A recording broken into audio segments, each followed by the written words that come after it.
Hello, everybody across the world, whoever listening to me.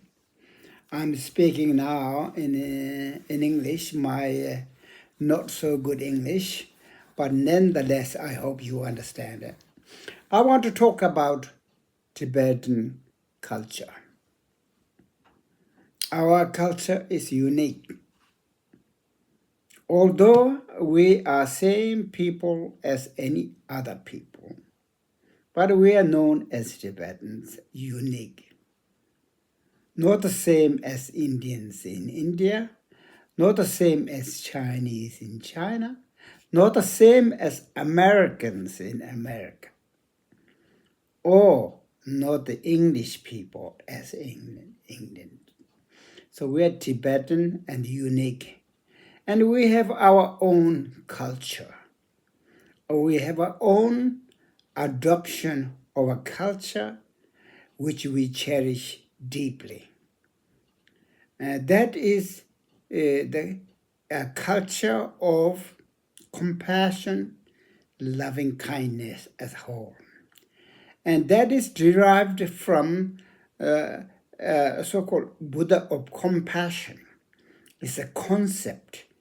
Compassion, jealousy, is a kind of mythical deity filled with compassion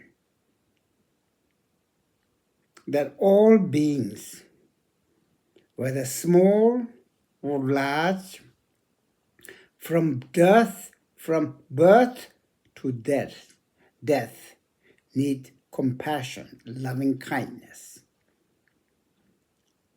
And so, in our culture, we should have an understanding that all beings need compassion and loving kindness.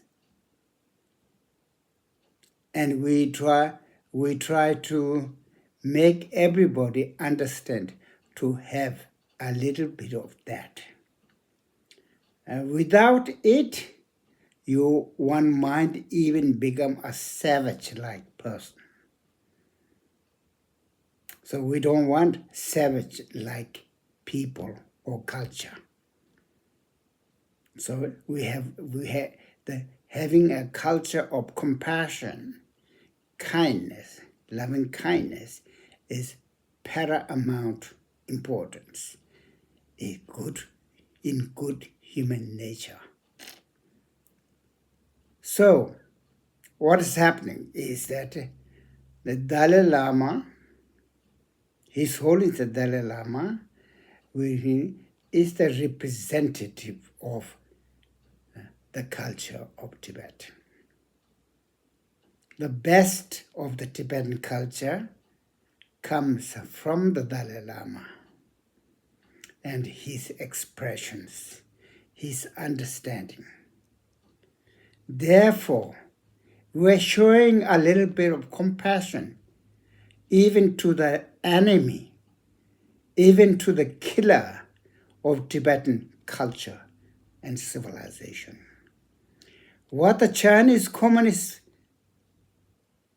government is doing is to try to exterminate Tibetan civilization and culture and as a nation. That is criminal, but still we try to understand their viewpoint and extend a little bit of compassion towards CCP. But that does not mean we are part of China or we give up our culture of compassion and kindness civilization. So please do understand, Tibet needs freedom and understanding. Thank you.